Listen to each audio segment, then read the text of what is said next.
നമസ്കാരം. ശ്രീകൃഷ്ണ കഥാമൃതം ഭാഗം 458. ഓം ഗം ഗണപതയേ നമ. ഓം സം സരസ്വതേ സ്വാഹ. ഓം ശ്രീ ഗുരുഭ്യോ നമ. ഓം ശ്രീ രംഗനാഥ ശർമ്മണേ നമ.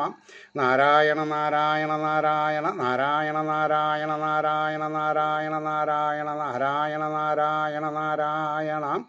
ഓം ശ്രീകൃഷ്ണാർപ്പണമസ്തു. ഓം ശ്രീകൃഷ്ണായ പരബ്രഹ്മണേ നമ. ഓം ശ്രീകൃഷ്ണായ പരബ്രഹ്മണേ നമ. ഹരേ രാമ രാമ രാമ ഹരേ ഹരേ, ഹരേ കൃഷ്ണ കൃഷ്ണ കൃഷ്ണ ഹരേ ഹരേ. ശ്രീമദ് ഭാഗവതം ശ്രീകൃഷ്ണ കഥാമൃതം ഭാഗം 458. 211 സർഗം ബലിബന്ധനം എന്നുള്ള ഭാഗത്തിൽ 19ാമത്തെ ശ്ലോകമാണ് പറഞ്ഞു നിർത്തിയത്. വിണ്ണോരെ ഓടിച്ച വിധം ജയത്തെ നമുക്ക് അലിഞ്ഞേകിയ ദേവൻ ആരോ, അതേ മഹാനാം ഭഗവാനിതാ വന്ന് എതിർത്തു നിന്നിടുകയാണ് ഈ വണ്ണം. നമ്മൾക്ക് വിജയം തന്നിട്ടുള്ള ഭഗവാൻ തന്നെയാണ് ഇപ്പം നമ്മൾക്ക് എതിർഭാഗത്ത് നിൽക്കുന്നത്. അതുകൊണ്ട് നമ്മൾ നിരീച്ചാൽ ഒന്നും നടക്കില്ല. അദ്ദേഹത്തിൻ്റെ ഇഷ്ടാനിഷ്ടങ്ങൾക്കനുസരിച്ച് നമ്മൾക്ക് നീങ്ങാം. ഈശ്വരഹിതം മാത്രമേ ഈ ജീവിതത്തിൽ നടക്കുള്ളൂ എന്ന ഒരു പരിപൂർണ വിശ്വാസം ഉണ്ടെങ്കിൽ ധർമ്മവും അധർമ്മവും എല്ലാം ഭഗവാൻ തന്നെ നിർണ്ണയിക്കുക. അതാണ് എൻ്റെ താല്പര്യം. അപ്പോൾ ഇനി എന്താ പറഞ്ഞത്? 20ാമത്തെ ശ്ലോകം നോക്കുക. സാമാദ്യുപായം എക്സെട്ര സാമം ദണ്ഡം അങ്ങനെ 4 ഉണ്ട് അല്ലേ? ആദ്യം നല്ലത് പറഞ്ഞു കൊടുക്കുക, പിന്നെ ഒന്ന് ശിക്ഷിക്കുക, പിന്നെ ഒന്ന് ഒഴിവാക്കുക, പിന്നെ വേണമെങ്കിൽ അനിഹിലേറ്റ് ചെയ്യുക. സാമം ദണ്ഡം അതാണ് സാമാധി ഉപായം. ബലം ബുദ്ധി മന്ത്രി മന്ത്രൌഷധം ദുർഗം ഈവണ്ണം ഏതും കാലത്ത് വെന്നിടുവതിങ്കലെന്നും പരാജയം കൊള്ളുകയാം ജഗത്തിൽ. ഈ ഭൂമിയിൽ ഈ പ്രപഞ്ചത്തിൽ എന്തൊക്കെയുണ്ട്? സാമ്യ ആദി ഉപായം ബലം ബുദ്ധി മന്ത്രം പറഞ്ഞു തരുന്ന ആളാണ് മന്ത്രി, മന്ത്രിച്ച് തരുന്നവൻ. മന്ത്രം ഔഷധം, ഈശ്വരനെ ഉപാസിക്കാനുള്ളതും ശാരീരിക നിർവൃത്തിക്ക് വേണ്ടിയുള്ള ഔഷധങ്ങളും. പിന്നെ ദുർഗം എന്ന് പറഞ്ഞാൽ വഴി, ദുർഗമം വഴി. ദുർഗം ഈവണ്ണം ഏതും കാലത്തെ വെന്നിടുവതിങ്കൽ. കാലത്തെ ഈ ഇത്യാദി കാലബലം ഉണ്ടെങ്കിൽ ഇതൊക്കെ നടക്കുള്ളൂ. മന്ത്രം ഉപകരിക്കണം, ഔഷധം ഉപകരിക്കണം, പിന്നെ മന്ത്രിയുടെ ഉപദേശം ഗുണം ഉണ്ടാവണമെങ്കിലൊക്കെ കാലബലം വേണം. കാലബലം ഇല്ലെങ്കിൽ നടക്കില്ല. ഇപ്പോൾ നമ്മൾക്ക് കാലബലമില്ല, അതുകൊണ്ട് ദേവന്മാരോട് മുഷ്കിന് പോവരുത് എന്ന് ബലി നിർബന്ധിച്ചു പറഞ്ഞു. അതുകൊണ്ടാണ് പറഞ്ഞത്, പലപ്പോഴും ഭാഗ്യം എന്ന നിങ്ങൾ തോൽപ്പിച്ചു പാഞ്ഞോടിയ ദേവസൈന്യം കാലം തെളിഞ്ഞിങ്ങനെ പോരിൽ നമ്മെ തോൽപ്പിച്ചു ഗർജിച്ചു മതിച്ചിടുന്നു. നാം പരാജയപ്പെടുത്തിയ ദേവന്മാരാണ് ഇപ്പം നമ്മളെ പരാജയപ്പെടുത്തിയിട്ടുള്ളത്. അപ്പോൾ ഈ ഒരു ഉപദേശങ്ങൾ 8, 10, 12 വയസ്സിൽ നമ്മൾ മനസ്സിലാക്കിയാൽ ജീവിതത്തിൽ ഒരാളും കുറ്റം ചെയ്യില്ല, തെറ്റ് ചെയ്യില്ല. ഇപ്പോൾ ഇന്നലെ സംബേർ എന്താണെന്ന് പറയുക, തൃത്താല ഭാഗത്ത് ഒരു വ്യക്തി ഒരു സ്ത്രീയായിട്ട് ലോകിയായി. ഒടുക്കം കാലം അത് അബ്രപ്റ്റായി പിരിഞ്ഞു. അയാൾ എന്ത് ചെയ്തു? ഇന്നലെ ആ സ്ത്രീനെ ഈ കൊടുമുണ്ട ഭാഗത്തേക്ക് വിളിച്ചു വരുത്തി കുത്തി കൊന്നു, പെട്രോൾ ഒഴിച്ച് കത്തിച്ച് കളഞ്ഞു. എന്നിട്ട് ഇദ്ദേഹം വീട്ടിൽ പോയി തൂങ്ങി മരിച്ചു. എന്നാൽ അദ്ദേഹത്തിന് തൽക്കൊല്ലം ചെയ്താൽ മതി. അതെന്താ? ഈ 21-ാം തീയതി ഈ സ്ത്രീയുടെ വിവാഹമാണ്, നിശ്ചയമൊക്കെ കഴിഞ്ഞു. അപ്പോൾ അവർ തമ്മിൽ ജീവിക്കാൻ പാടില്ല, എനിക്കുള്ളത് വേറൊരാൾ അനുഭവിക്കാൻ പറ്റില്ല. ഇതിനാണ് മമത എന്ന് പറഞ്ഞത്. എന്നെ ഒരാൾ സ്വീകരിക്കണില്ലെങ്കിൽ പിന്നെ ഞാൻ എന്തിനാണ് അവരുടെ പിന്നാലെ പോണത്? ഞാൻ വളരെ തുറന്ന് നിങ്ങൾക്ക് അറിയുന്ന ഭാഷയിൽ സംസാരിച്ചു എന്ന് മാത്രം. അപ്പോൾ എനിക്കെന്നും എൻ്റേതെന്നുള്ള ഭാവം പാടില്ല, മമത പാടില്ല, പ്രീതികരമായിട്ടേ ജീവിക്കാൻ പാടുള്ളൂ എന്ന് പറഞ്ഞാൽ ലോകർക്ക് ഹിതമായ കാര്യം നമ്മൾ ചെയ്യാൻ പാടുള്ളൂ. അപ്പോൾ ഇത് ലോകർക്ക് ഹിതമല്ല, ലോകർക്ക് അഹിതമാണ്. അപ്പോൾ ഈ ഉപദേശങ്ങൾ നമ്മൾക്ക് അന്യം നിന്നു. ഒരു 10-60 കൊല്ലമായിട്ട് നമ്മുടെ വിദ്യാഭ്യാസ സമ്പ്രദായത്തിൽ വന്ന മൂല്യച്യുതികളാണ് ഇതിനൊക്കെ കാരണം. സനാതനധർമ്മം പരിപാവനമായി കരുതുന്ന മഹാഭാരതത്തിൽ, ഈ ഭാരതദേശത്ത് രാമായണത്തിനും പിന്നെ ഭാരതത്തിനും മഹാഭാരതത്തിനും ഈ 2 എപ്പിക്സ് അതാണ് നമ്മുടെ മാസ്റ്റർ പീസ്. അത് മനസ്സിലാക്കാതെ കൊണ്ടുള്ള ജീവിതം നമ്മളെ നരകത്തിലേക്ക് എത്തിക്കും. ഞാൻ വളരെ തുറന്നു പറയാണ്, സനാതനധർമ്മം എന്ന് പറഞ്ഞാൽ it is a way of life. ആ ജീവിത രീതി നമ്മൾ ഉൾക്കൊണ്ടിട്ടില്ലെങ്കിൽ നമ്മൾ ആശ്രയമായിട്ട് പോവും. ഈ എടപ്പലം പറഞ്ഞൊരു സ്ഥലത്ത് അതെ സ്കൂൾ കുട്ടികളൊക്കെ നിൽക്കണ കണ്ടിട്ടുണ്ടെങ്കിൽ ബോംബെയിലെ മറൈൻ ഡ്രൈവ്സും അല്ലെങ്കിൽ കാമാത്തിപുരം ഇവനിങ്ങാളിലും മോശമാണ്. അതായത് റെഡ് ലൈറ്റ് സ്ട്രീറ്റിൽ മാതിരിയാണ് നിൽക്കുന്നത് സ്കൂളിലെ കുട്ടികൾ. ആലോചിച്ച് നോക്കണം അതിൻ്റെ ഒരു പോരായ്മ എന്താണ്. എൻ്റെയും നിങ്ങളുടെയും പിന്നെ പേരക്കുട്ടികളാണ് അവരൊക്കെ അല്ലേ, അതുകൊണ്ടാണ് പറഞ്ഞത്. അപ്പം ഇവിടെ എന്തായി, പലപ്പോഴും ഭാഗ്യം എന്ന നിങ്ങൾ തോൽപ്പിച്ചു പാഞ്ഞോടിയ ദേവസൈന്യം കാലം തെളിഞ്ഞിങ്ങനെ പോരിൽ നമ്മെ തോൽപ്പിച്ചു ഗർജിച്ചു മതിച്ചിടുന്നു. ദൈവം കനിഞ്ഞാൽ ഇനിയും നമുക്ക് ആ വിണ്ണോറുകൾ തൻ പോർമതമാക നീക്കാം. അതായത് ഇപ്പം ദേവന്മാർ നമ്മളെ തോൽപ്പിച്ചു ഇല്ലേ, ഇനി ഈശ്വരഹിതം എന്താണെന്ന് അറിയില്ലല്ലോ. നാളെ ഈശ്വരൻ നമ്മൾക്ക് ദേവന്മാരെ തോൽപ്പിക്കാനുള്ളൊരു സാഹചര്യം ഉണ്ടാക്കി തരില്ല എന്നെങ്ങനെ പറയാം. അതാണ് എപ്പോഴും നമ്മൾ there will be A silver line in the Horizon. നമ്മൾക്ക് നമ്മളെപ്പറ്റി ഒരു വെള്ളി രേഖ ആകാശത്തിലെ സിൽവർ ലൈൻ ഉണ്ട് എന്ന് നമ്മൾ മനസ്സിലാക്കണം. അതിനാണ് ഓപ്റ്റിമിസ്റ്റിക് ചിന്താഗതി എന്ന് പറയും. ഓപ്റ്റിമിസ്റ്റിക്, എപ്പോഴും പെസിമിസ്റ്റിക് ആവരുത്, എപ്പോഴും നെഗറ്റീവ് തോട്ട്സ് വരരുത്, പോസിറ്റീവ് തോട്ട്സേ വരാൻ പാടുള്ളൂ. അതുകൊണ്ട് കാലം തെളിഞ്ഞിങ്ങനെ പോരിൽ നമ്മെ തോൽപ്പിച്ചു ഗർജിച്ചു മതിച്ചിടുന്നു. ദൈവം കനിഞ്ഞാൽ ഇനിയും നമുക്ക് ആ വിണ്ണോറുകൾ തൻ പോർമതമാകെ നീക്കാം. പരാജയം തീരെ മറന്ന് വീണ്ടും ശുഭേച്ഛയാർന്നിങ്ങനെ വാണുകൊള്ളുവിൻ. ഇപ്പം നമ്മൾ എന്ത് വേണം, ശുഭേച്ഛ. അതാണ് ഈശ്വരൻ എനിക്ക് ഓപ്റ്റിമിസ്റ്റിക് എന്ന് പറയാൻ തോന്നിപ്പിച്ചത്. I am so indebted to him. കാരണം സംഗതികളുടെ ഗൗരവം മനസ്സിലാക്കി എന്നെ കൊണ്ട് ശബ്ദങ്ങളെ പന്തടിപ്പിക്കുകയാണ് ഭഗവാൻ. ഞാനത്ര വലിയ കവിതല്ലോ, എന്നാലും എനിക്ക് എന്നിലുള്ള ചൈതന്യത്തിനോടുള്ളൊരു മതിപ്പ് എക്സ്പ്രസ് ചെയ്യാൻ ഈശ്വരൻ അനേകം സന്ദർഭങ്ങൾ എനിക്ക് തരുന്നുണ്ട്. ഈ വണ്ണമോതും ബലിയോടു യാത്ര ചോദിച്ചുടൻ ദാനവരാഗമാനം. ദാനവന്മാർ എല്ലാവരും അദ്ദേഹത്തിനെ വീണ് തൊഴുത് നമസ്കരിച്ച് എന്നാൽ ഞങ്ങൾ അങ്ങ് പറഞ്ഞ പോലെ കേൾക്കാം. അതാണ് ഈ വണ്ണമോതും ബലിയോട് യാത്ര ചോദിച്ചുടൻ ദാനവരാഗമാനം പാതാളമാർന്നങ്ങിനെ വാണു വിഷ്ണു സൈന്യങ്ങളാൽ ഏറെ നിഷ്പീഡിതന്മാർ. വിഷ്ണു സൈന്യങ്ങളെ കൊണ്ട് പാലായനം ചെയ്യിപ്പിച്ച ദൈത്യന്മാരെ പാതാളത്തിൽ പോയി സസൗഖ്യം ജീവിക്കാൻ തുടങ്ങി. ഉടൻ മുകുന്ദേശയറിഞ്ഞ്, ഉടൻ ഈശ്വരൻ്റെ ഇച്ഛ അറിഞ്ഞ് താർഷ്യൻ. ആരാ താർഷ്യൻ? ഗരുഡൻ, വൈനതേയ പെരുമാള്. ഉടൻ മുകുന്ദേശ്ചറിഞ്ഞ് താർഷ്യൻ അണഞ്ഞു സോമഹൂതി വേണ്ട നാളിൽ. സോമാഹുതി വേണ്ട നാളിൽ കെട്ടിയിടിനാൻ വാരുണമായ പാശം കൊണ്ടാ മഹാനാം ബലിയെ ക്ഷണത്തിൽ. ഒരു കമ്പി മഹാവിഷ്ണു തൻ്റെ വാഹനമാകുന്ന ഗരുഡന് കൊടുത്തു. ഉടനെ ഇവനെ വരുണപാശം കൊണ്ട് കെട്ടിയിട്. ഭഗവാൻ മനസ്സിൽ സങ്കല്പിച്ചാൽ നടക്കും. അപ്പോൾ ഞാനും നിങ്ങളും പോസിറ്റീവായിട്ടുള്ള എലിമെൻസിനെ മനസ്സിൽ സ്ഥാപിച്ചാൽ നമ്മൾ പറഞ്ഞ കാര്യങ്ങളും നടത്തും. കാരണം ഉള്ളിൽ ആരായിരിക്കണത്? കൂടസ്ഥനായും സർവജീവ ഗുഹാശയനായും അന്തര്യാമിയായിട്ടും ഭഗവാൻ ബാലാഗ്ര ശതവാഗസ വിസ്തരസ ഏകോ ജീവ പ്രമാണത്തോടുകൂടി എന്നിലും നിങ്ങളിലും നിവസിക്കുന്നുണ്ട്. അതിനെ നമ്മൾ മറക്കാൻ പാടില്ല. കെട്ടിയിടിനാൻ വാരുണമായ പാശം കൊണ്ട് ആ മഹാനാം ബലിയെ ക്ഷണത്തിൽ. പട്ടത് കഴിഞ്ഞു കാര്യം. എന്നിട്ടോ കഷ്ടം മഹാകഷ്ടം ഇതെന്ന ശബ്ദം വ്യാപിച്ചു മുപ്പാരിടമെങ്ങുമെങ്ങും. 3 ലോകത്തിലും ഓ കഷ്ടായി കഷ്ടായി എന്നുള്ള ശബ്ദം. കഷ്ടം മഹാകഷ്ടം ഇതെന്ന ശബ്ദം വ്യാപിച്ചു മുപ്പാരിടമെങ്ങും.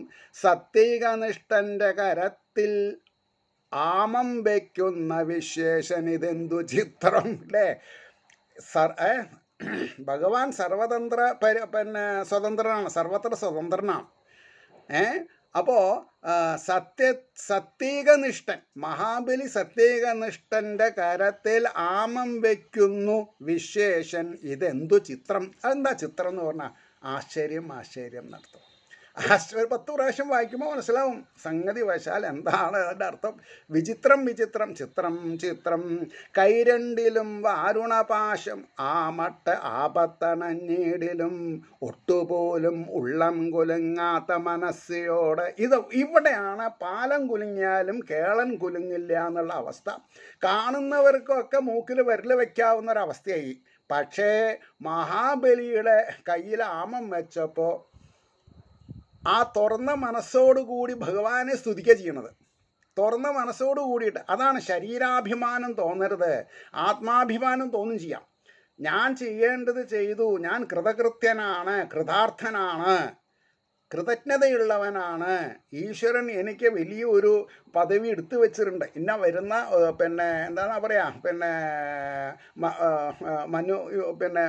മന്വന്തരത്തിൽ എന്നെ ഭഗവാൻ പറയുന്നുണ്ട്. ബലിക്ക് ഭഗവാന്റെ വരദാനം അടുത്ത സർഗ്ഗം അതാണ്. എന്നെ ഞാൻ ഇന്ദ്രനാക്കാം എന്നാണ് പറഞ്ഞിട്ടുള്ളത്. വെറുതെ ഇന്ദ്രനാവാൻ പറ്റുമോ? ഇല്ല, കൊടുക്കണം. ഭഗവാന് കൊടുക്കാനുള്ളത് കൊടുത്താൽ ഭഗവാൻ തരാനുള്ളത് തരും. അതുകൊണ്ടാണ് അവന് കൈരണ്ടിലും വാരുണപാശം മാമട്ടാപത്തണഞ്ഞീടിലും ഒട്ടുപോലും ഉള്ളം കുലങ്ങാത്ത മനസ്സയോട് ചൊല്ലിയിടിനാൻ വാമനൻ ഇപ്രകാരം. ഭഗവാൻ എന്താണ് പറഞ്ഞത്? എനിക്കു നീ തന്നത് മൂവടിക്കാം. വാക്ക് തന്നത് എനിക്ക് മൂവടിക്കുക. ഇപ്പം 2 ആയിട്ടുള്ളൂ. ഇനിയിപ്പോൾ 3ാമത്തേന് എന്താ താൻ ചെയ്യാൻ പോണത്? എനിക്കു നീ തന്നത് മൂവടിക്കാം ജഗത്തിതൊട്ടാകയളന്നു രണ്ടാൽ 3ാമടിക്കെങ്ങിടമോതിയാലും ലോകത്തിന് ഏകേശനല്ലയോ നീ. ഭഗവാൻ ഇട്ടിങ്ങനെ വറപ്പിച്ചു ബലിനെ. ബലിയോട് ചോദിക്കുകയാണ്, താനല്ലേ പറഞ്ഞത് 3 അടി തരാം 3 അടി തരാം എന്ന്. ഇപ്പം 2 അടി അളന്നു കഴിഞ്ഞു, എല്ലാം കഴിഞ്ഞു.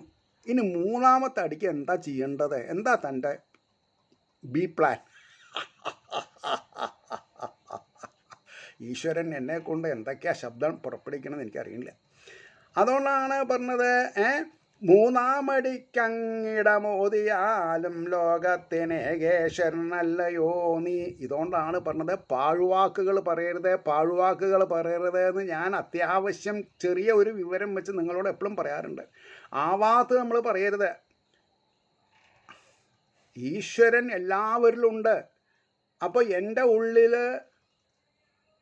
ഉള്ള ഈശ്വരീയതയേക്കാൾ എനിക്ക് ഓപ്പോസിറ്റ് നിൽക്കുന്ന ഒരാളുടെ ഉള്ളിലുള്ള ഈശ്വരീയത വളർന്നാൽ ഞാൻ അയാൾക്ക് കുമ്പിടി നിവൃത്തിയുള്ളൂ. ഇതാണ് നമ്മൾ ആദ്യം മനസ്സിലാക്കുക. ഞാൻ ആർക്കും കുമ്പിടില്ല എന്ന് നമ്മൾ പറയാൻ പാടില്ല. ഭഗവാനാണ് നമ്മളെ കുമ്പിടിപ്പിക്കണതും നമ്മളെ സ്ട്രെയിറ്റ് ഫോർവേഡായിട്ട് നിർത്തണതും. നമ്മുടെ തല അപ്രൈറ്റായിട്ട് നിൽക്കണോ, എത്ര കാലം നിൽക്കണം, ആരുടെ മുമ്പിൽ നിൽക്കണം, എപ്പോൾ നിൽക്കാൻ പാടില്ല എന്നൊക്കെ തീരുമാനിക്കുന്നത് ഭഗവാനാണ് എന്നുള്ളൊരു ഉറപ്പ് നമ്മൾക്ക് ഉണ്ടാവണം.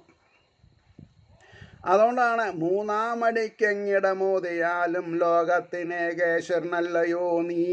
സൂര്യൻ പ്രകാശിക്കും ഇടത്ത് ചന്ദ്രൻ താരങ്ങളും ചേർന്നണയുന്നിടത്തും വാർകൊണ്ടൽ വർഷിക്കും ഇടത്തുമേതും കാണില്ല നിൻ്റേതിനു ഭൂമിയെങ്ങും. ഈ ഭൂമണ്ഡലത്തിൽ ഇപ്പം തൻ്റെന്ന് പറയാൻ തനിക്ക് ഒന്നുമില്ല. മനസ്സിലായോ ചോദിച്ചു. എന്താ പറഞ്ഞത്? സൂര്യൻ പ്രകാശിക്കും ഇടത്ത് ചന്ദ്രതാരങ്ങളും ചേർന്നണയുന്നിടത്തും. അതായത് സൂര്യൻ ഇല്ലാത്ത ഭാഗത്ത് ചന്ദ്രങ്ങളും താരങ്ങളും ഉണ്ട്. അവിടെയും എന്താ പദപ്രയോഗം ഉണ്ടോ? ഇതൊക്കെ നിങ്ങളാൽ ചിലർ എൻ്റെ മുമ്പിൽ വന്ന് പെട്ടാൽ ഞാൻ പറഞ്ഞു തരാം. എനിക്ക് വളരെ സന്തോഷമുള്ളൊരു കാര്യമാണ്. കാരണം ഇതിപ്പോൾ ഞാൻ നിങ്ങളെ കാണാതെ കണ്ട് മാനസികമായിട്ട് ഫോണിൽ നോക്കിയിട്ട് ഇല്ലാത്തതുണ്ട്. ഒരു മായയിലാണ് ഞാൻ ഈ പ്രഭാഷണം ചെയ്യണത്. പക്ഷേ എനിക്കറിയാം ഞാൻ തന്നെ ശബ്ദിക്കണു, ഞാൻ തന്നെ കേൾക്കണു. എന്നിലുള്ള ഈശ്വരീയത എന്നെ കൊണ്ട് പറയിക്കണോ, എന്നിലുള്ള ഈശ്വരീയത തന്നെ കേൾക്കണു. അതിലാണ് എനിക്ക് സാറ്റിസ്ഫാക്ഷൻ. മനസ്സിലായില്ലേ? അതുകൊണ്ടാണ് വാർക്കൊണ്ടൽ വർഷിക്കുമിടത്തും മഴ പെയ്യുന്നിടത്തും അല്ലെങ്കിലും കാണാനില്ല നിൻ്റേത് ഇനി ഭൂമിയെങ്ങും നീ കാൺകെ ഞാൻ ഒറ്റയടിക്ക് ഭൂമി വിണ്ണാകരണ്ടാമടിയാളന്നു. ഇല്ല, ഞാൻ ഇന്ദ്രജാലം മഹേന്ദ്രജാലം മാജിക്കൊന്നും ചെയ്തിട്ടില്ല. നീ കാണുക തന്നെയാണ് ഞാൻ ഒരടിക്ക് ഈ ഭൂമിയെ അളന്നു, വിണ്ണാകരണ്ടാമടിയാളന്നു. ആകാശവും ദിക്കുമടങ്ങി മെയ്യാലിടം നിനക്കില്ലിനിയൊട്ടുപോലും തലനാരഴയ്ക്ക് ഇനി തനിക്ക് ഇവിടെ ഒന്നുമില്ല. മൂന്നാമത്തെ അടി എവിടെ വെക്കണമെന്ന് പറഞ്ഞോളൂ. പ്രതിജ്ഞ തെറ്റിക്കുക മൂലം അങ്ങേക്ക് കുറച്ചതാണെന്നരകത്തിൽ വാസം. പ്രതിജ്ഞ തെറ്റിക്കു മൂലം അങ്ങേ കുറച്ചതാണെന്നരകത്തിൽ വാസം. ആചാര്യനും സമ്മതമാണുടൻ ചെന്നനുജ്ഞയും വാങ്ങിയണഞ്ഞുകൊള്ളൂ. ഇനി എന്താ വേണ്ടതെന്നുള്ളത് ഗുരുനാഥനോട് ചോദിക്കാം. എന്നിട്ട് വന്നിട്ട് എന്താ വെച്ചാൽ പറഞ്ഞോളൂ. വാക്കോതി വല്ലോരെയും ഈ ജഗത്തിൽ വഞ്ചിച്ചിടുന്നോൻ്റെ മനോരഥങ്ങൾ വെറും നിരർത്ഥങ്ങൾ. ഉയർച്ചയറ്റു നശിച്ചവൻ തീരയധപ്പതിക്കും.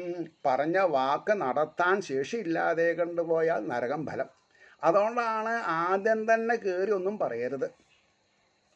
മനസ്സിലായോ? മിണ്ടാതിരിക്കുക, ചെയ്യാനുള്ളത് ചെയ്യുക, അതിൽ സന്തോഷിക്കുക. വേണ്ടത്ര നൽകാമുലകാകെ എൻ്റേതെന്നോതി വഞ്ചിച്ചതിനുള്ള പാപം. താൻ എന്നോട് എന്താ പറഞ്ഞത്? എന്തിനാ ഈ 3 അടി ചോദിക്കണത്? 3 ഗ്രാമോ 3 ദ്വീപോ ആനയോ ചേനയോ എന്തൊക്കെ തരാമെന്ന് പറഞ്ഞുവല്ലോ. വേണ്ടത്ര ഉലകമാകെ എന്നാ പറഞ്ഞത്. ഈ ലോകം തന്നെ വേണമെങ്കിൽ തരാമെന്നാ പറഞ്ഞത്. എവിടെ തൻ്റെ ആലോചിച്ച് സംസാരിക്കേണ്ട കാര്യമാണതേ. വേണ്ടത്ര നൽകാം ഉലകം ആകെ എൻ്റേതെന്നോതി വഞ്ചിച്ചതിനുള്ള പാപം പോകണമെന്നാൽ നരകത്തിലേറെക്കാലം കഴിച്ചിടേണം. ഏതുമട്ടും എത്ര കാലമാണ് നരകത്തിൽ കഴിയേണ്ടി വരിക ഭഗവാനെ എനിക്കറിയില്ല എന്നാണ് ഭഗവാൻ പറഞ്ഞത്. ഇത് ശ്രീകൃഷ്ണകഥാമൃതേ കലികൽമഷനാശനെ വിഭൂതികാണ്ഡേ ഏകാദശാധികദ്വിശതമസർഗ സർവത്ര ഗോവിന്ദനാമ സങ്കീർത്തനം ഗോവിന്ദ ഗോവിന്ദ എന്ന് പറഞ്ഞ് ആ 211 സർഗം കഴിഞ്ഞു. 212 സർഗം ബലിക്ക് ഭഗവാന്റെ വരദാനം. ഇങ്ങനെയൊക്കെ നഖശികാന്തം നിന്ന് തോലുരിച്ച ആ ഏകാഗ്രനിഷ്ഠൻ്റെ മനസ്സ് കുളിരത്തക്ക വിധത്തിൽ ഭഗവാൻ ഇനി വരദാനങ്ങളെ കൊണ്ട് മഹാബലിനെ ആറാടിക്കുകയാണ്. ശ്രദ്ധിക്കണം. ശിക്ഷിക്കണവനെ വളർത്താനുള്ള അനുവാദമുള്ളൂ. അതുകൊണ്ടാണ് ഇന്ന് നമ്മുടെ മക്കളാണെങ്കിലും നമ്മൾ ശിക്ഷിക്കുമ്പോൾ ശ്രദ്ധിക്കണം. വളച്ചാൽ വളയുന്നതിനെ വളയ്ക്കാം, ഒടിഞ്ഞു പോവാതെ കണ്ട് നോക്കണം എന്നൊക്കെ ചൊല്ലുണ്ട് ഇല്ലേ? അതുകൊണ്ടാണ് പറഞ്ഞത് ഇത്രയും തന്നെ നിന്ദിച്ചു ഭഗവാൻ ഉര ചെയ്യലും. ഇത്രയും തന്നെ നിന്ദിച്ചു ഭഗവാൻ ഉര ചെയ്യലും ഉൾത്തട്ടേതും കുലുങ്ങാതെ മെല്ലയോതിടിനാൻ ബലി. അവിടെയാണ് സ്ഥിതപ്രജ്ഞ. പ്രജ്ഞയിൽ സ്ഥിരമായിട്ടിരിക്കുക, പ്രജ്ഞയിൽ സ്ഥിതി ചെയ്യുക. സ്ഥിതപ്രജ്ഞ ഇത് രണ്ടും മനസ്സിലാക്കണം. അപ്പോൾ ഇത്രയും തന്നെ നിന്നിച്ചു ഭഗവാനുര ചെയ്യലും ഉൾത്തട്ടേതും കുലുങ്ങാതെ അല്ലേ? ഇപ്പം ഉണ്ട് ചിലവർ അമ്മായിയപ്പൻ എന്തെങ്കിലും പറഞ്ഞു, അമ്മായിയമ്മ എന്തെങ്കിലും പറഞ്ഞു, എടുത്തോ പിടിച്ചോ തൽക്കൊല ചെയ്യുന്ന ആൾക്കാരുണ്ട്. അല്ലെങ്കിൽ തൻ്റെ ഇഷ്ടത്തിന് വഴങ്ങാത്തവരെ ആസിഡ് ഒഴിച്ച് മുഖം വികൃതമാക്കുക. അതൊന്നുമല്ല. അതുകൊണ്ടാണ് ഉൾത്തട്ടേതും കുലുങ്ങാതെ മെല്ലെ ഓതിയിടിനാൻ ബലി. എന്താണ് ബലി മഹാവിഷ്ണുവിനോട് പറഞ്ഞത്? അതാണ് രണ്ടാമത്തെ ഇതിൽ പറഞ്ഞത്. പൊളി ചൊല്ലിയതോർത്തുപോയാലും സത്യമാക്കിടാം ഇതേ മൂർധാവിൽ മൂന്നാമതുണ്ണിക്കാൽ വെക്കണം പ്രഭോ. ടിറ്റ് ഫോർ ടാറ്റ് എന്ന് ഇംഗ്ലീഷിലൊരു പ്രോവർബുണ്ട്. ഏതൊരു നാണയത്തിലാണ് മഹാബലിയെ ഭഗവാൻ കൊച്ചാക്കിയത്, ആ ടങ്ക് തന്നെ ഭഗവാന് ഉത്തരം കൊടുത്തു. എന്താ പറഞ്ഞത്? പൊളി ചൊല്ലിയതായതോർത്ത് പോയാലും സത്യമാക്കിടാം. ഞാൻ നുണ പറഞ്ഞു എന്നാണ് അങ്ങ് പറഞ്ഞു വിചാരിച്ചാൽ ആ നുണേനെ ഞാൻ സത്യമാക്കാം. എങ്ങനെ? ഇതേ മൂർധാവിൽ മൂന്നാമത് ഉണ്ണിക്കാൽ വയ്ക്കണം പ്രഭു. ഭഗവാനെ ക്ഷണിക്കുക ചെയ്തത്. അങ്ങയുടെ കൊച്ചുകാല് എൻ്റെ ശിരസിൽ വെച്ചാലും. ഇതറിയാതെ കണ്ടാണ് യുക്തിവാദികൾ നിർദാക്ഷിണ്യം ഒരാളെ ചവിട്ടി താഴ്ത്തിയില്ലേ എന്നൊക്കെ ചോദിക്കും. അത് ഈ സംവാദം കേൾക്കാത്തത് കൊണ്ടാണ്. സംവാദം കേട്ട് മനസ്സിലാക്കിയവർക്ക് മഹാബലിയോട് മതിപ്പും തോന്നും. അതിനേക്കാൾ ഇരട്ടി മതിപ്പ് ഈശ്വരനോടും തോന്നണം. മതിപ്പ് തോന്നണം. ആരെയും നിന്ദിക്കാൻ പാടില്ല. കയ്യാമം വെക്കിലും നാഥ നരകത്തിങ്കൽ വീഴുകയും മാഴുക സർവം നശിച്ചാലും കള്ളനാവതിലാം ഭയം. ഞാൻ നുണ പറഞ്ഞു എന്നുള്ളത് എനിക്ക് പറ്റില്ല. അതുകൊണ്ട് അങ്ങയുടെ ഉണ്ണിക്കാലെടുത്ത് എൻ്റെ മൂർധാവിൽ വെച്ചാലും കയ്യാമം വെക്കിലും നാഥ നരകത്തിങ്കൽ വീഴിലും മാഴുക സർവം നശിച്ചാലും കള്ളനാവതിലാം ഭയം. ഇതാണ് എനിക്ക്. ഞാൻ ഇതിൻ്റെ ഒരു, അതായത് നുണ പറയാൻ പാടില്ല, കക്കാൻ പാടില്ല. ഞാൻ എന്നെ അറിയണവരോട് പറഞ്ഞിട്ടുണ്ട്. ഞാൻ ചായപ്പൊടി കച്ചവടം ചെയ്തിട്ടുണ്ട്, ടെക്സ്റ്റൈൽ തൊഴിൽ പിന്നെ ബിസിനസ് ചെയ്തിട്ടുണ്ട്, കുറി, അങ്ങനെ. പിന്നെ ഒരു 14 കൊല്ലം ഫ്രീലാൻസ് എയർ ടിക്കറ്റായിട്ട് എങ്ങനെയൊക്കെയാണ് ഞാൻ ഉരുണ്ട് പരണ്ടിട്ട് ഈ രീതിയിൽ എത്തിയത് എന്നുള്ളത് ഭഗവാന് മാത്രമേ അറിയുള്ളൂ. അപ്പോൾ ഭഗവാനോട് ഞാൻ എന്താ പറയാറ്? കൃഷ്ണ രാമ ഗോവിന്ദ എന്ന് ഒരു വിവേകവും വിചാരവും ഇല്ലാതെ കണ്ട് ഞാൻ അനുവർത്തിച്ചു പോന്നു. എന്നെ ആരെങ്കിലും ചളിപ്പായിട്ട് വർത്തമാനം പറഞ്ഞാൽ ആ ചളി എന്നെയല്ല ബാധിക്കുക. രാമകൃഷ്ണ ഗോവിന്ദ എന്നാണ് എൻ്റെ പ്രമാണം. അതുകൊണ്ട് എന്നെ കാക്കണേ ഭഗവാനേ എന്ന് ഞാൻ ധാരാളം പ്രാവശ്യം പറഞ്ഞിട്ടുണ്ട്. അതൊക്കെ ഭഗവാൻ ഒരു ഭക്തന് തരാനുള്ളതിനേക്കാൾ അങ്ങേയറ്റം ഭഗവാൻ എനിക്കെല്ലാം തരും ചെയ്തിട്ടുണ്ട്. ഇതിലും ഇതെന്താ വേണ്ടത്? ഒരു പത്രാസും ഇല്ലാതെ കണ്ട് ഒരു 7-8-9 പ്രാവശ്യം മേൽപ്പത്തൂർ ഓഡിറ്റോറിയത്തിൽ എന്നെ വിളിച്ച് പ്രഭാഷണം ചെയ്യിപ്പിച്ചു ഭഗവാൻ. എങ്ങനെ അതൊക്കെ സാധിച്ചത് വെച്ചാൽ എനിക്കെന്നെ അറിയില്ല. അതൊക്കെ സാധിച്ചു എന്നുള്ളത് സത്യമാണ്. അപ്പോൾ അതാണ് പറയണത്, പറഞ്ഞ വാക്കു തെറ്റിച്ചു പറ്റിച്ചുള്ളവനാം ബലി തിരുവുള്ളത്തിൽ അവിടുന്ന് ഈ മട്ടോർക്കില്ല തീർച്ചയാം. എനിക്ക് അന്യരെ പേടില്ല. അന്യരെന്ത് വേണമെങ്കിലും പറയാണ്ടിരിക്കാം. പക്ഷെ അങ്ങ് എന്നെ തെറ്റിദ്ധരിച്ചിട്ടില്ലാതെ എനിക്കറിയാതാ പറഞ്ഞത്. ആ ഒരു കോൺഫിഡൻസ് ലെവൽ നമ്മൾ ആലോചിച്ച് നോക്കൂ. ഭഗവാന്റെ ഉള്ളിൽ എന്താണെന്ന് എനിക്കറിയാം എന്ന് ബലിക്ക് പറയാമെന്നുണ്ടെങ്കിൽ ബലിയുടെ ഉള്ളിൽ ഭഗവാൻ എത്രത്തോളം താതാത്മ്യം പ്രാപിച്ചിട്ടുണ്ടായിരിക്കണം. പറഞ്ഞ വാക്കു തെറ്റിച്ചു പറ്റിച്ചുള്ളവനാം ബലി തിരുവുള്ളത്തിൽ അവിടുന്ന് ഈ മട്ട ഓർക്കില്ല തീർച്ചയാം. ഇനി എന്താ വേണ്ടത്? ഒരു ഭക്തനെ സംബന്ധിച്ചിടത്തോളം ഇതിനേക്കാൾ യാഥാസ്ഥിതികമായിട്ടുള്ളൊരു കാര്യമില്ല. അത്രയും ഉള്ളം തുറന്ന ഒരു സംവാദമാണ് ഇവർ തമ്മിലുണ്ടായിട്ടുള്ളത്. മാതാപിതാക്കളും മറ്റും ശിക്ഷിക്കും പലതിനുമായി. അതില്ലാത്ത കുഴപ്പം ഇപ്പോൾ കഴിഞ്ഞ ഒരു 50 കൊല്ലമായിട്ട് സമൂഹത്തിൽ ശിക്ഷയില്ല. മാതാപിതാക്കൾ കുട്ടികളെ പാം ചെയ്ത് വന്നു. അതുകൊണ്ടാണ് മക്കളെ മോശക്കാരായിട്ടുള്ളത്.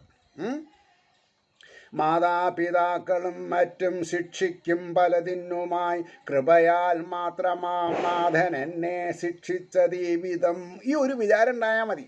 ഈശ്വരൻ നമ്മൾക്ക് ഏതെങ്കിലും തരത്തിൽ ശിക്ഷ തരുന്നുണ്ടെങ്കിൽ അല്ലെങ്കിൽ ദുഃഖത്തെ തന്നിട്ടുണ്ടെങ്കിൽ കൃപയാൽ മാത്രമാം നാഥൻ എന്നെ ശിക്ഷിച്ചത് ഈ വിധം എന്ന് നമ്മൾ ഉറപ്പിച്ചാൽ മതി.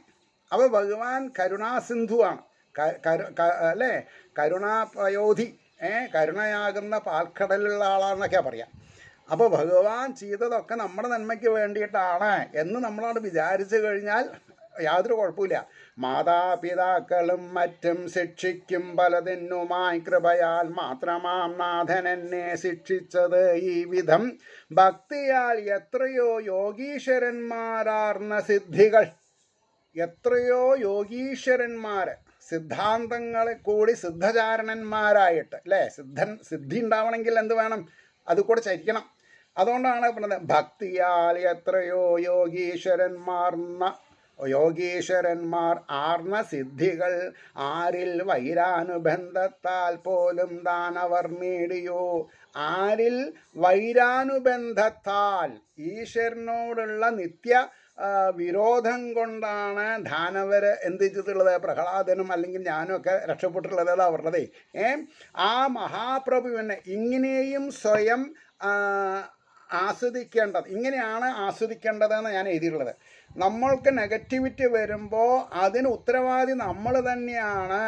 അതായത് ഈ ഇരുമ്പ് പഴുപ്പിച്ച് അടിച്ച് പദം വരുത്തിയതിൻ്റെ ശേഷം വെള്ളത്തിൽ മുക്കുക. നേരെ മറിച്ച് സ്വർണ്ണമാണെങ്കിലോ ഉരുക്കി വെള്ളത്തിൽ മുക്കിയിട്ട് അടിക്കുക. അല്ലെങ്കിൽ എന്താ, അടിക്കണ ഭാഗത്തിൽ ഇത് കൊള്ളും, അതായത് പിന്നെ പറ്റിപ്പിടിക്കും. അപ്പോൾ ഇതൊക്കെ ഓരോ ലോഹത്തിനെയും എങ്ങനെ ഫോം ചെയ്യണം എന്നുള്ളത് നിയമമുണ്ട്. അതേപോലെ ദാനവന്മാർക്കും ദേവന്മാർക്കും മനുഷ്യന്മാർക്കും എന്ന് വേണ്ട, ഈ പ്രപഞ്ചത്തിലുള്ള എല്ലാ ജീവരാശികളുടെയും മനോഗതി, അല്ലെങ്കിൽ ചെറിയ മത്സ്യങ്ങളെ വലിയ മത്സ്യങ്ങൾക്ക് തിന്നാം അല്ലേ, അങ്ങനെയാണല്ലോ പറയാം. അപ്പോൾ ഈ പ്രപഞ്ചത്തിൽ എല്ലാറ്റിനും ഒരു രീതിയുണ്ട്, അത് ഭഗവാൻ നിശ്ചയിച്ചിട്ടുള്ളതാണ്, ധർമ്മം അധർമ്മം ഒക്കെ. അതുകൊണ്ടാണ് പറഞ്ഞത്, ആ മഹാപ്രഭുവിന് എന്നെ ഈ വിധം ശിക്ഷ ചെയ്തതും ബന്ധിച്ചതും മറ്റും എത്ര ഭാഗ്യമാം സത്യമോർക്കുകിൽ. അപ്പോൾ ഭഗവാൻ എന്നെ കയ്യാമം വെച്ചു, വരുണപാശം കൊണ്ട് ബന്ധിച്ചു, എന്നെ എല്ലാവരിൽ നിന്നും ഒറ്റയ്ക്കാക്കി. ഇതെല്ലാം തന്നെ എത്ര ഭാഗ്യമാം സത്യമോർക്കുകിൽ. സത്യം ഓർക്കണം. സത്യം ഓർക്കാതെ കണ്ടാവുമ്പോഴാണ് ഈശ്വരഹിതത്തെ നമ്മൾ തെറ്റായിട്ട് വ്യാഖ്യാനിക്കുക. അതിന് ഈശ്വരനെ കുറ്റം പറയാൻ പാടില്ല, നമ്മുടെ ബുദ്ധിമോശം എന്നേ പറയാൻ പാടുള്ളൂ. അതുകൊണ്ടാണ് പറഞ്ഞത്, ഈ അനുഗ്രഹം എൻ നാഥൻ ചെയ്തതിന് മുഖ്യ കാരണം പ്രഹ്ലാദ പൗത്രനാണ് ഉള്ളവനെന്നതു മാത്രമാം. പ്രഹ്ലാദൻ്റെ പൗത്രനാണ് ഞാൻ എന്നുള്ളൊരു കൺസിഡറേഷനിലാണ് അങ്ങ് എന്നെ ജീവിക്കാൻ വിട്ടത് എന്നുള്ളത് പകല് പോലെ തെളിച്ചമുള്ളത് സത്യമാണ് എന്ന് ആര് പറഞ്ഞു? മഹാബലി പറയണു. ആലോചിച്ച് നോക്കൂ. അപ്പം നമ്മൾക്കൊക്കെ പൂർവികരോടൊരു കടമയും കടപ്പാടും ഉണ്ട് എന്ന് നമ്മൾ മനസ്സിലാക്കണം. കടമയും കടപ്പാടും ഇല്ല എന്ന് പറഞ്ഞാൽ ഞാൻ സമ്മതിക്കില്ല. പൂർവികരെ, നമ്മൾക്ക് മുന്നേ വന്നിട്ടുള്ളവരോട് നമ്മൾ എപ്പോഴും മര്യാദാമിശ്രണമായി പെരുമാറണമെന്നും അവർ തിരഞ്ഞെടുത്ത നല്ല വഴി കൂടെ മാത്രമേ നമ്മൾ നടക്കാൻ പാടുള്ളൂ എന്നും നമ്മൾ വാശി പിടിക്കണം. അപ്പം മാത്രമേ കാര്യങ്ങൾ പറ്റുള്ളൂ.